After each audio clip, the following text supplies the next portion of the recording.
Bom dia, boa tarde, boa noite, dependendo do horário que vocês estejam me ouvindo. Hoje nós vamos conversar sobre livre-arbítrio e determinismo, né? De alguma forma. Mas antes eu gostaria de tocar uma musiquinha pra gente, tá?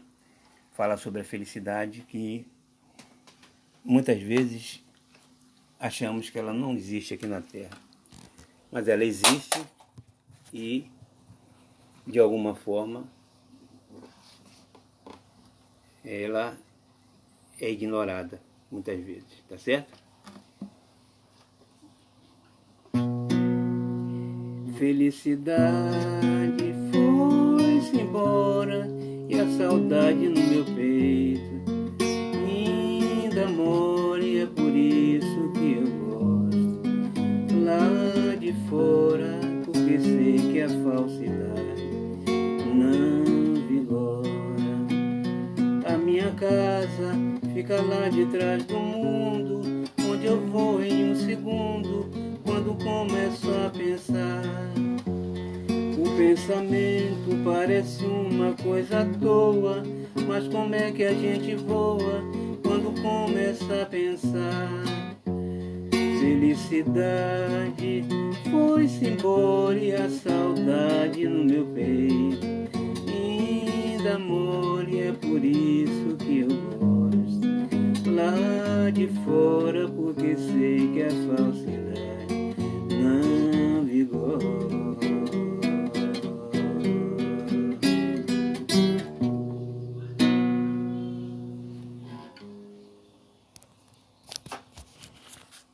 É isso aí, meus irmãos. A felicidade existe sim aqui na Terra e nós não percebemos muitas vezes. Algumas vezes somos felizes de verdade.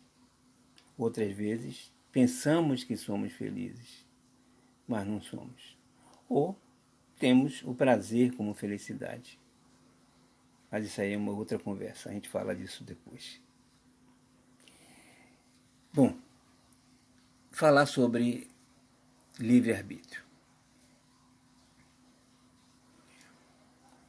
Quando nós saímos de pertinho do Pai, enquanto princípio inteligente, porque o universo é formado por uma tríade, né? Que a gente aprende isso no Espiritismo.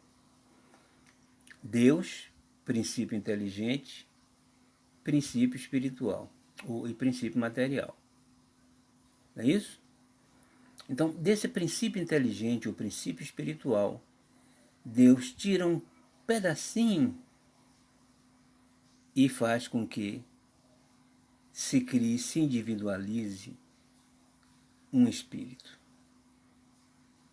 Então, a criação de Deus é dessa forma. Ele individualiza e é criado o espírito, ou seja, é criado, né, depois de passar por uma série de processos. Pertinho de Deus, gente, bem pertinho dele, nós temos uma sutilidade material extrema. Porque tudo é compatível, tudo tem que ser compatível. Por exemplo, se a gente mistura água com álcool, é compatível ou não é? É. A gente está vendo aí agora com essa pandemia o uso do álcool gel, né? Com 70% de álcool e 30% de água. Você não nota a diferença, né?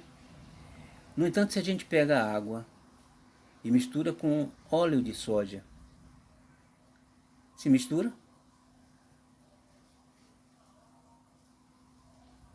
Negativo. Não se mistura. Porque não tem compatibilidade, gente. Não há compatibilidade entre a água e o óleo. Então, tudo no universo é assim, tem que ser compatível, tem que ter compatibilidade. E aí, perto de Deus, tem matéria. Tem, perto de Deus, juntinho dele. Mas é de uma extrema sutilidade, quase nada. Quase imaterial. Aí vai se afastando de Deus, a densidade da matéria vai aumentando. Para todos os sentidos, tanto para a nossa Terra, para o nosso planeta, como para outros planetas, né? Para outros sistemas solares. Então, à medida que vai se afastando de Deus, o fluido cósmico vai adensando. Até chegar, por exemplo, no nosso caso, que é a Terra, aqui na Terra, onde você tem, por exemplo, o tungstênio na tabela periódica dos elementos químicos, que é um dos elementos mais densos que nós temos aqui na Terra. O tungstênio. É inclusive ele que se usa para revestir as naves espaciais, para quando passar na ionosfera não explodir. Ele é tão denso que consegue resistir a essa temperatura.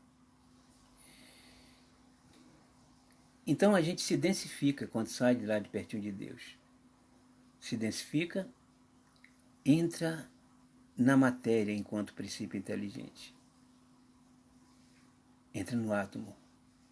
Porque do átomo ao arcanjo, não é isso? É isso. Então, a gente entra no átomo. Entrando no átomo, gente, o que é que acontece? A gente começa a aprender. Porque o processo todo consiste nisso, no aprendizado. Para chegar lá perto do Pai e dizer, Pai, eu aprendi tudo que você me mandou aprender. Agora eu posso cocriar. Ou seja, você precisa aprender para cocriar. Precisa aprender tudo que existe no universo, todo o processo universal para cocriar.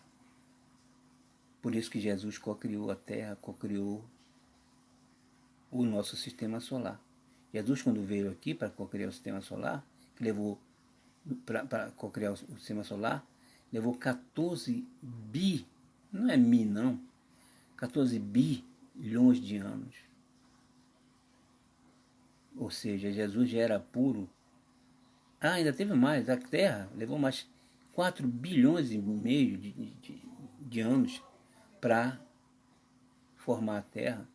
Ou seja, entre o sistema solar e a Terra foram quase 20 bilhões de anos, quase 20 bilhões de anos para Jesus formar o nosso sistema solar e a Terra. E Jesus já era puro.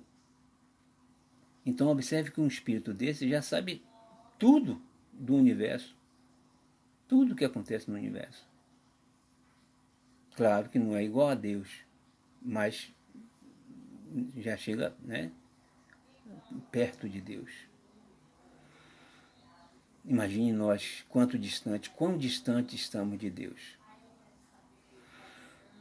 E aí o que é que acontece? Nós começamos a aprender no átomo, porque é do átomo ao arcanjo, né? A nossa vivência. A gente entra no átomo, começa a aprender. No átomo a gente aprende. Por exemplo, se nós, no átomo, pegarmos um átomo de hidrogênio e um átomo de oxigênio, eles são afins. Se namoram, um atrai o outro. O oxigênio tem na sua eletrosfera, na última camada, 6 elétrons. Cada camada precisa estar com 8, nos átomos, normalmente nos átomos são 8 elétrons. E aí precisa de 2, ele tem 6 só. E o átomo de hidrogênio tem um átomo, um elétron na sua eletrosfera, na sua camada eletrônica. Então, como o oxigênio precisa de 2 elétrons, ele vai precisar de 2 oxigênios, 2 hidrogênios. E aí pega 2 hidrogênios, junta com ele, e aí forma o H2O, ou a água que nós bebemos, H2O. No entanto, se nós pegarmos o oxigênio e misturarmos com o flúor, não tem como se misturar, eles se repelem. Não existe afinidade eletrônica. A gente está ali dentro aprendendo isso. Observe que até hoje a gente sabe isso. Tem pessoas que a gente tem afinidade ou não. E tem outras que a gente não tem afinidade. Ou é não, ou não. É assim, isso a gente aprendeu lá nos átomos. E aí a gente vai aprendendo, vai aprendendo, vai aprendendo tudo que existe na matéria. Até passar para o vegetal. Quando a gente passa para o vegetal, a gente nota que adquiriu uma coisa a mais, que foi a vida, o princípio vital. O princípio vital dá a gente, não é, a sensação de vida, de vida. Quando a gente senta perto de uma árvore frondosa, debaixo de uma árvore frondosa, verdona e tal, a gente se sente bem.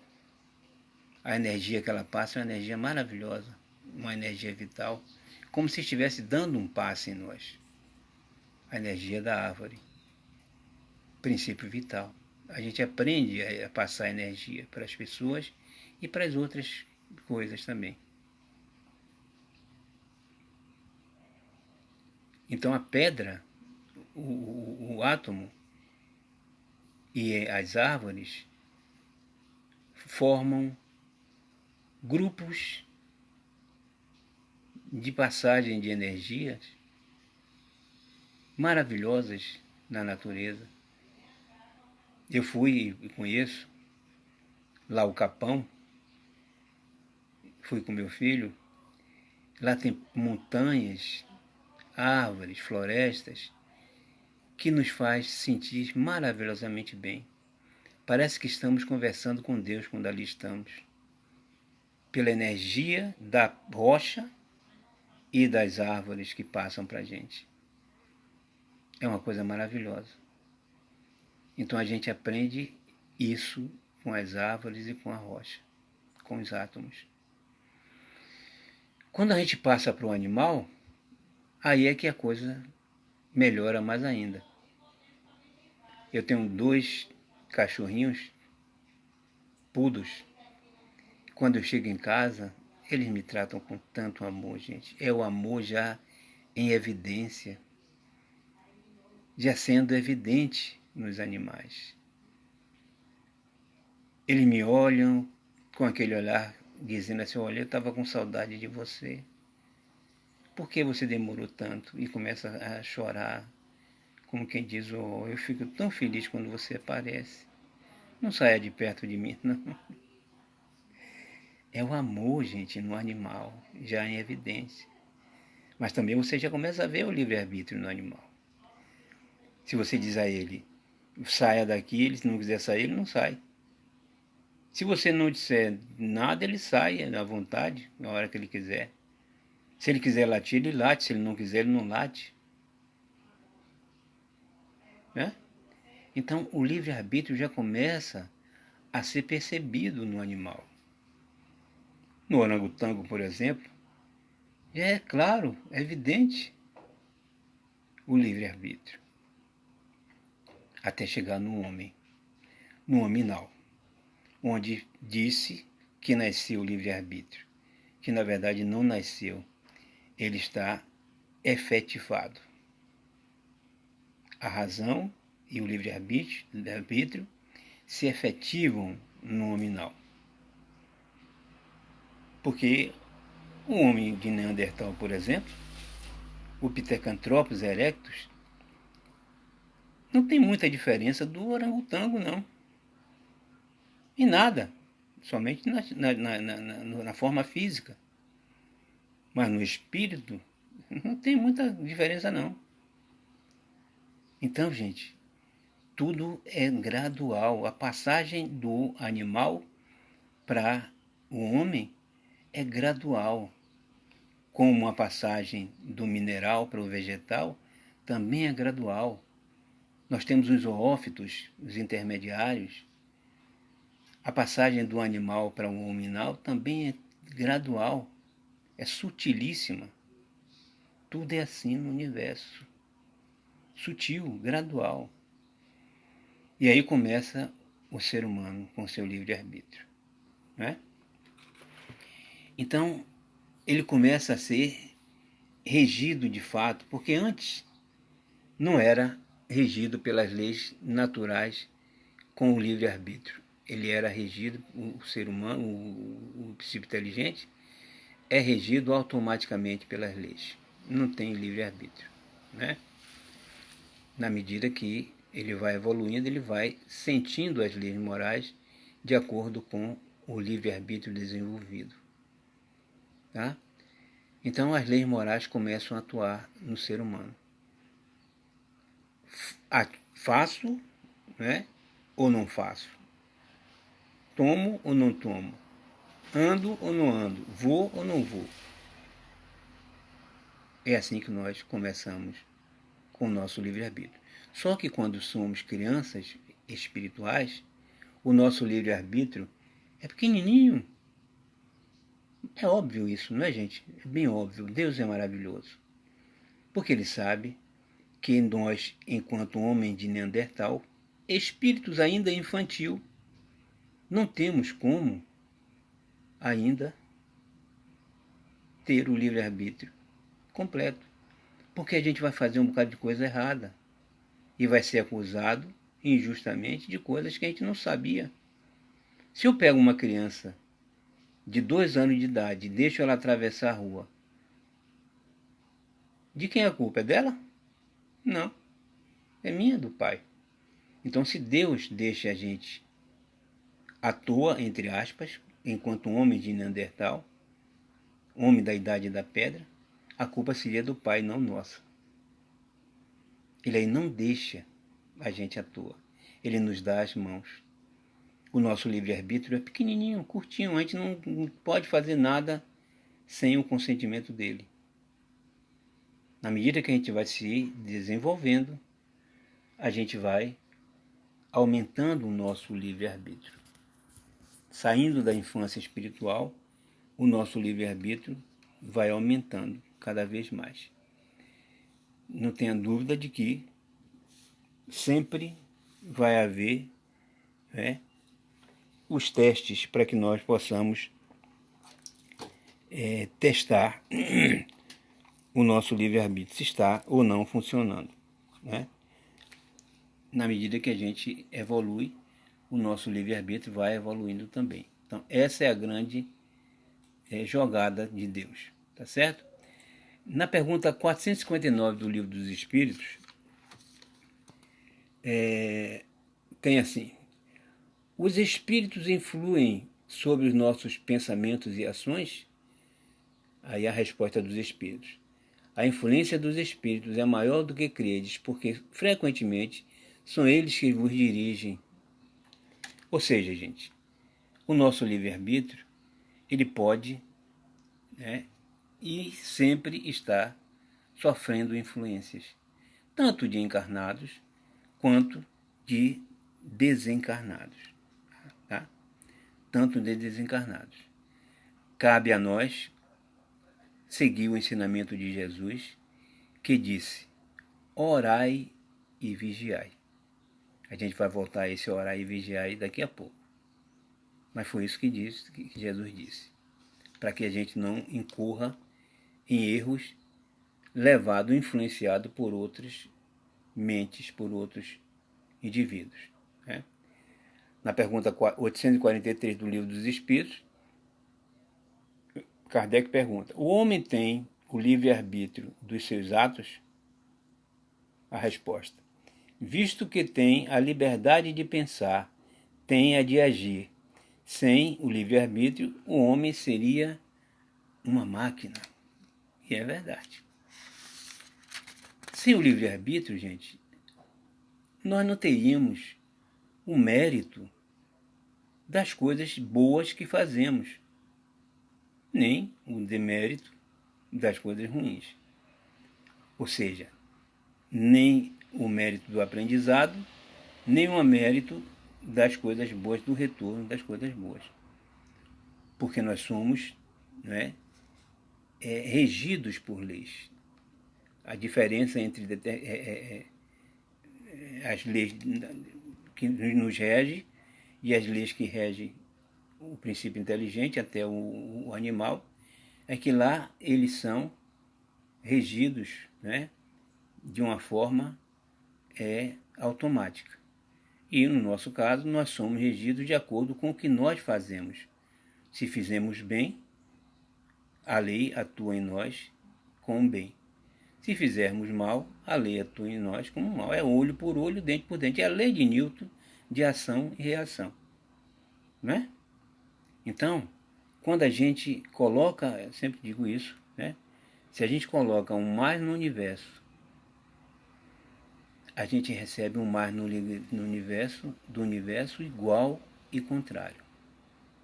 Se a gente coloca um menos no universo, ou seja, faz um mal qualquer, a gente recebe um menos igual e contrário, ou seja, recebe a dor.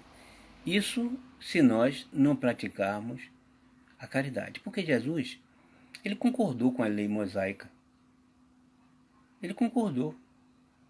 Ele disse, está certo, olho por olho, dente por dente.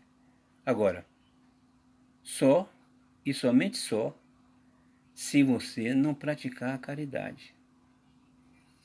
Porque se você praticar a caridade, você repara todo o mal que você fez.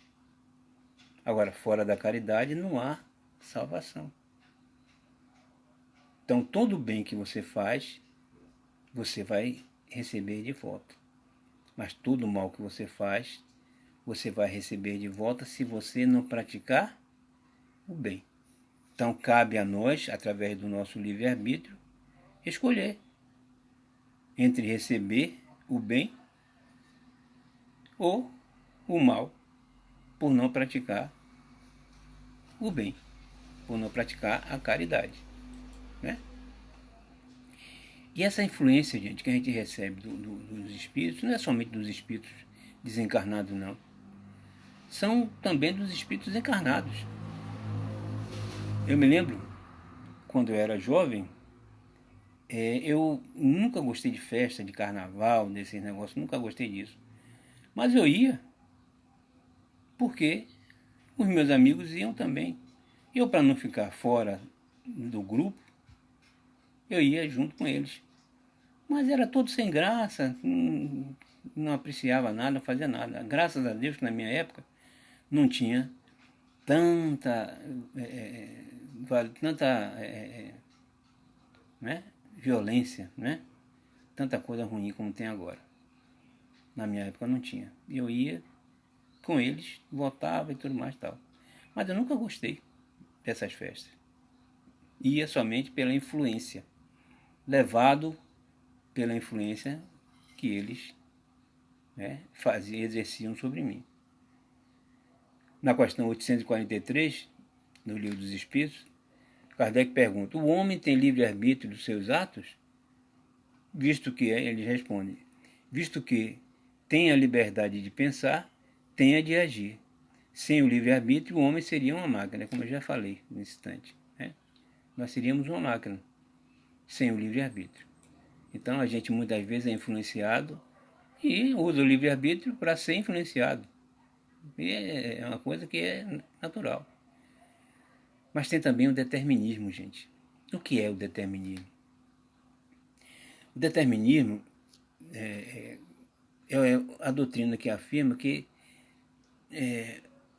serem todos os acontecimentos, inclusive a vontade e escolha humana, causada por acontecimentos anteriores. Ou seja, eu fiz alguma coisa que errei e vou receber aquilo de volta. Não tem, é olho por olho, dente por dente mesmo.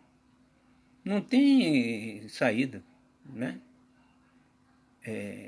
Para a escola psicológica behaviorista, radical, né, cujo objetivo é considerar apenas os fatos que podem ser objetivamente observados no comportamento das pessoas em relação com o seu ambiente.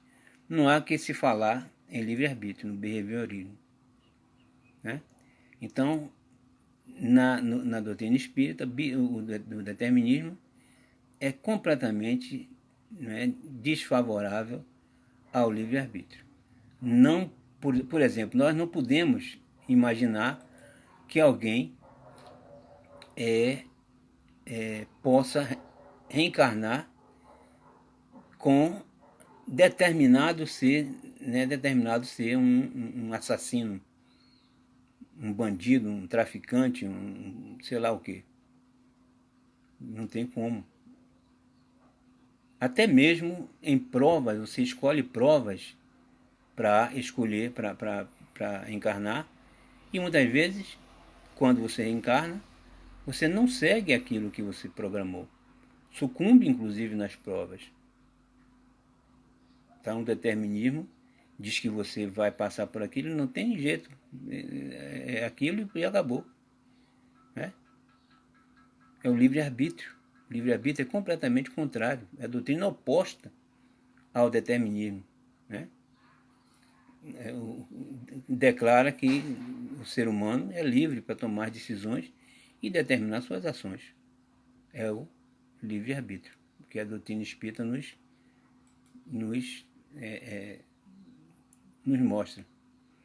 Então, o livre-arbítrio, né, é completamente fora desse negócio de determinismo. Fatalidade, inclusive, só uma. É a morte, entre aspas, né? Porque morte não existe. A gente reencarna e desencarna. Então, a fatalidade é a única coisa que acontece que a gente não pode mudar, é isso aí. A morte do corpo físico, né? É a única coisa que a gente não pode. Não tem esse negócio de livre-arbítrio. Eu vou ficar vivendo mais 500 anos, eu vou viver eternamente. Isso não existe, né? Então, a gente quando pratica alguma coisa, a gente recebe igual. Se você não mudar isso através das suas atitudes. A dor sofrida é exatamente igual à dor causada. E faz parte do processo de reequilíbrio das forças do perispírito. Quando a gente está passando por uma dor, por um sofrimento, por né, qualquer desarranjo espiritual, a gente tem a certeza, a gente já conhece, a gente sabe disso, que o problema espiritual está desarranjando ou rearranjando os nossos chakras, o nosso perispírito. Porque o problema moral fica no perispírito. Os problemas que nós causamos, os males que nós causamos, são registrados nos nossos perispíritos. E aí a gente vai ter que passar por uma dificuldade, por uma dor, ou pelo amor, para rearranjar essa mancha espiritual, perispiritual, que nós adquirimos. É através da dor ou do amor que a gente limpa, entre aspas, o perispírito. Porque, gente, olha, o que é mal, o que presta, o que não presta, o que é mal, fica no perispírito. O que é bom, o que a gente aprende, o intelecto e a moral, fica no espírito, no corpo mental. Então, quando a gente vai aprendendo, vai se depurando, o mal vai saindo, ou seja, nós vamos ficando cada vez mais perispiritualmente sutis. Ou seja, as manchas vão saindo do nosso perispírito e a gente vai se sutilizando cada vez mais, se purificando. E o que é bom permanece em nós, o aprendizado e o amor que nós praticamos. Permanece em nós enquanto espíritos. E o que não presta foi despojado, reencarnações após reencarnações, no nosso perispírito. Tá? É assim que acontece. Tá certo? Então não tem como a gente não usar o livre-arbítrio para adquirir esses bens morais e intelectuais meritoriamente. Se a gente não tivesse o livre-arbítrio, como já disse, seria uma máquina. E sendo máquina, não teríamos o mérito do bem adquirido. Tá? O amor que Deus nos dá vem através, inclusive, da dor, do sofrimento. O que a gente chama de sofrimento, na verdade, é a depuração da alma, é o aprendizado. Eu passei há 1 ano e meio, 2 anos atrás, por uma dificuldade muito grande, moral. Moral não, física. Fiquei internado e os médicos diziam que eu não tinha mais o que fazer, que eu já podia vir para casa. Aí eu fui para casa. Não demorou 2, 3 meses, eu fiquei praticamente bom como estou hoje. Ainda tenho umas feridas, mas eu sofri tanto, gente, com essas dores, com essas feridas. Eu ia longe quando passava um algodão, quando fazia o curativo. Uma dor muito grande. Mas eu, com o conhecimento do Espiritismo, gente, é uma coisa maravilhosa. Ao invés de eu dizer, Deus, por que eu? Logo eu? Um espírita? Por que você me deu um sofrimento desse? Ao invés disso, eu resignadamente sofri calado. E dentro do meu peito, dentro do meu coração, ainda agradecia ao Pai. Só pedi a Ele, Pai, me mostre onde está o aprendizado. E Ele me mostrou. Eu aprendi muito, gente, com essa doença. Muito, mas muito mesmo. Então eu tinha o livre-arbítrio de aceitar ou não aceitar. E rejeitar.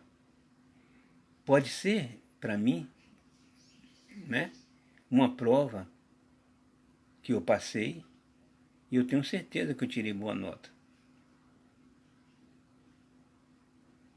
Mas eu poderia sucumbir, porque não foi fácil.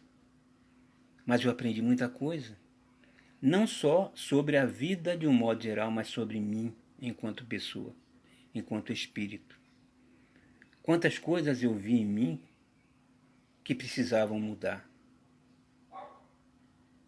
Quantas coisas eu vi em mim que eu precisava repensar. E eu consegui, graças ao Pai Todo-Poderoso, que só manda pra gente coisas boas, eu consegui superar, consegui passar nessa prova. Não tem como, gente, nós entendermos Deus de uma forma diferente.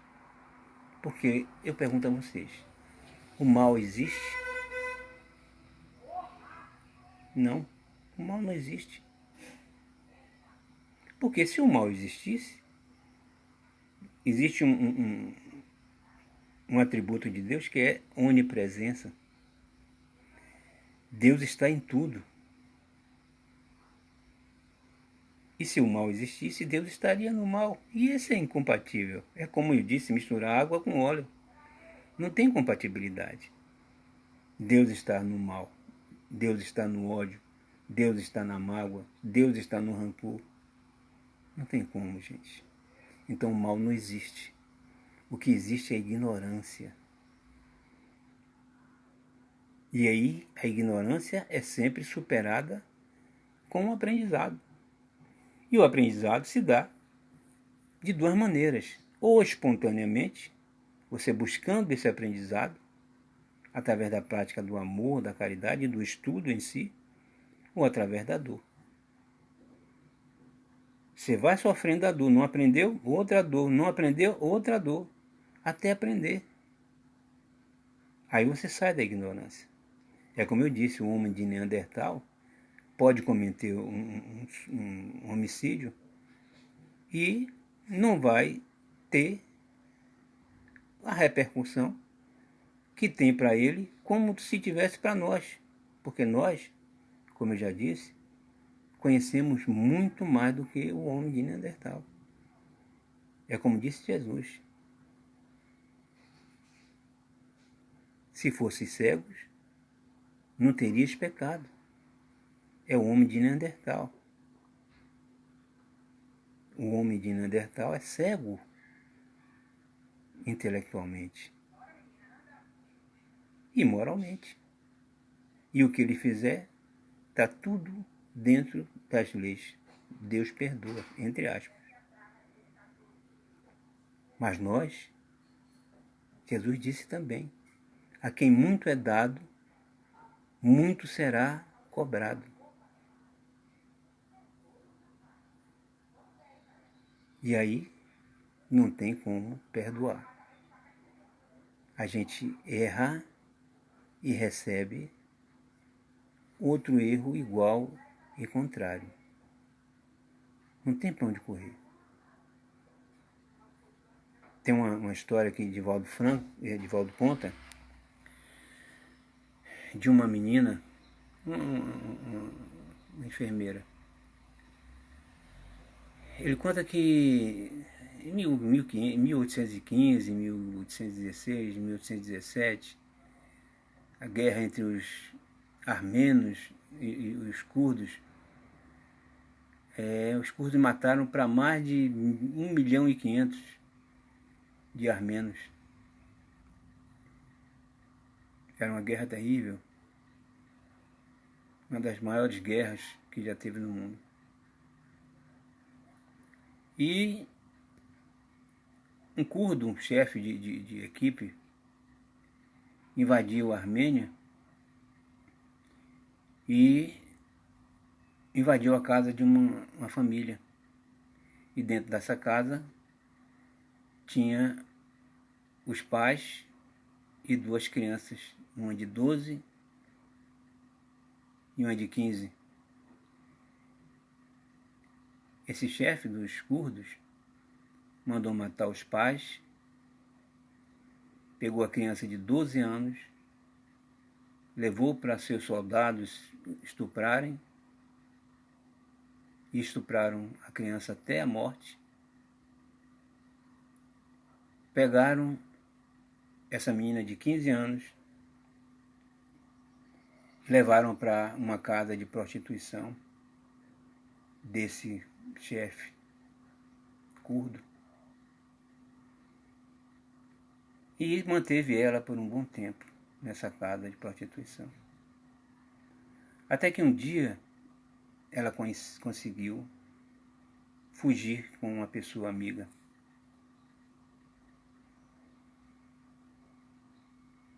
Aí ela conseguiu se formar em enfermeira.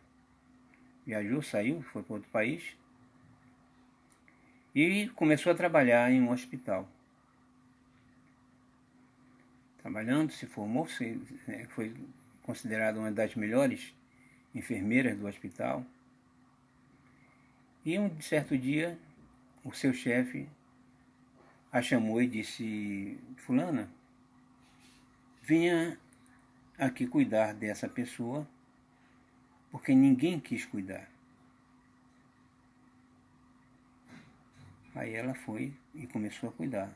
A pessoa, o homem, estava com as carnes todas deterioradas, apodrecendo, ele estava com uma doença degenerativa. E ela começou a cuidar dele, ele já estava considerado morto, mas ela começou a cuidar dele, começou a se dedicar, e ele conseguiu sobreviver, ficou curado do mal. E aí ele saiu, quando foi sair do hospital, ele foi agradecer ao chefe do hospital. Quando chegou lá, agradeceu ao chefe do hospital, mas ele disse: olha, fulano, não agradeça a mim, agradeça enfermeira fulana que cuidou de você. Ele aí disse, eu vou agradecer, realmente você tem razão. Eu vou agradecer a ela. E foi. Chegando lá, olhou para ela e disse, como é seu nome? Ela aí disse, fulana. Ele aí disse, olha, eu vim aqui lhe agradecer pelo bem que você me fez. Ela fez, foi a minha obrigação. Ele aí fez, mas você tem um sotaque armênio. Ela, com certeza, eu sou armênio. Ele, eu invadi, na época que eu estava no exército, eu invadi a sua terra. Ela disse, eu sei.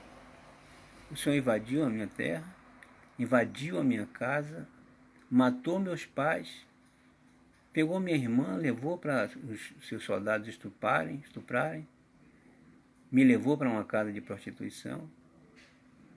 Ele ficou olhando para ela e disse, eu estou lhe conhecendo, você não é fulana de tal? Ela disse, sou.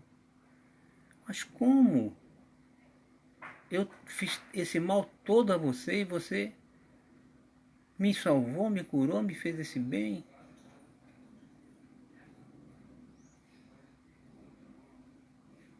Pois é, meus irmãos. Ela tinha um livre-arbítrio para fazer o que ela fez ou matá-lo. E o que foi que ela fez? Mesmo sabendo que era a pessoa, que foi a pessoa que matou seus pais, que praticamente matou sua irmã e que a levou para um prostíbulo, forçando-a a ter relações sexuais com os soldados e com as pessoas que eles queriam. Mesmo assim, ela salvou, podendo matá-lo. Ou simplesmente podendo deixá-lo morrer. Nem matar. Simplesmente deixá-lo morrer. É o livre-arbítrio usado para o bem, gente. O perdão é o amor, é a benevolência, a indulgência, tudo ensinado por Jesus. É através desse bem que a gente apaga todos os males inscritos na nossa vestimenta espiritual, o nosso perispírito. Então, quando a gente olha para uma pessoa que nos fez o mal e perdoa essa pessoa, usando o nosso livre-arbítrio para o bem, a gente está limpando o nosso perispírito. Né? O Pai nos perdoa o mal que fizemos igual e contrário. Sempre podemos escolher. O que a gente não pode é determinar, usar o determinismo e dizer que aquilo não tem jeito, não pode mudar. Pode sim, basta que usemos a nossa vontade. Nós temos sempre duas estradas, a estrada do bem e a estrada do mal. Jesus, como eu disse, nos dá o caminho. O caminho do bem é orar e vigiar. Orai e vigiai. É o caminho seguro para a aplicação do livre-arbítrio. Ele disse também: amar ao próximo como a ti mesmo. Quando eu digo amar ao próximo como a si mesmo, observe que é uma tríade. Para eu fechar essa tríade, eu tenho que olhar primeiro para mim, para me amar, sem egoísmo, sem, como dizia minha avó, farinha pouca, meu pirão primeiro. Para poder eu amar aos outros e amar a Deus, eu preciso me amar, eu preciso saber o que é amor. Foi isso que Jesus nos ensinou. Jesus se amava, sem ser prepotente, sem ser arrogante, sem ser egoísta. Ele amava por amar. Ele amava e, como ele disse, amai-vos uns aos outros como eu vos amei. Jesus conhecia seus limites, amar é isso. Seus limites, inclusive altíssimos para cima. Jesus tinha certeza da sua sabedoria, mas tinha certeza também do que ainda poderia lhe faltar. Ou seja, a dosagem certa do amor. Jesus não disse assim, eu talvez seja o caminho, a verdade, é bem capaz de eu ser a vida, e ninguém vai ao Pai possivelmente sem mim. Ele não disse assim, não. Ele disse afirmando, eu sou o caminho, a verdade e a vida, ninguém vai ao Pai senão por mim. Ele afirmou isso. Ele tinha certeza disso, ou seja, ele se amava. E é isso que a gente precisa, se amar. Ter a certeza dos nossos erros para baixo, erros e dos nossos acertos. Depois que a gente se ama, que conhece o que é o amor, a gente está preparado para amar o próximo. Aí quando a gente começa a amar o próximo, fazer a doação, aplicando o amor, aplicando a caridade, aí sim a gente sabe o que é amar. E aí Deus também sabe e percebe porque o amor é jogado no universo. E o universo capta o amor que a gente joga. E aí a gente fecha o circuito a amar a Deus sobre todas as coisas e ao próximo como a si mesmo. É assim que a gente tem que usar o livre-arbítrio, apegado a Deus. A gente tem que usar o nosso superconsciente. O nosso cérebro tem 3 andares. O andar do subconsciente, onde a gente guarda todo o aprendizado de vidas passadas, inclusive no átomo.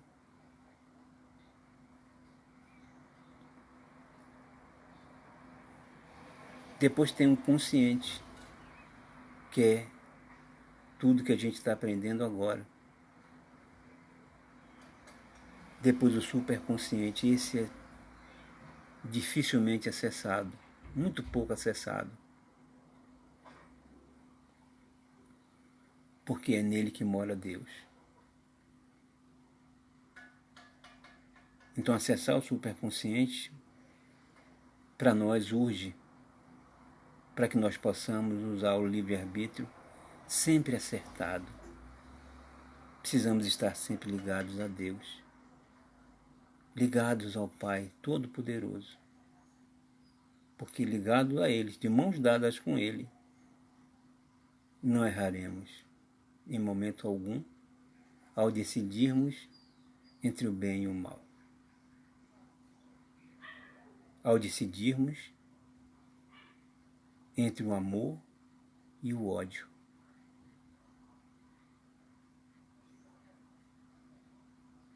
Que possamos sempre estar ligados ao Pai para usar o livre-arbítrio. Não tenhamos dúvida, gente, de que é difícil ser disso. estar ligado ao Pai o dia todo, o momento todo das nossas vidas, não é fácil. A gente sucumbe em alguns momentos. Momento de dificuldade, de emoção, a gente sucumbe. Mas deveremos sempre estar tentando, deveremos sempre estar buscando acertar, sempre ligados. A gente sai um pouquinho, mas volta de novo. Sai um pouquinho, mas volta de novo. É tentar, tentar, tentar, tentar. Sem tentar, não vai resolver. Portanto, gente, fica a sugestão que possamos estar ligados ao Pai para usar bem o nosso livre-arbítrio. Fiquem com Deus. Muito obrigado pela atenção de vocês. Até uma próxima oportunidade.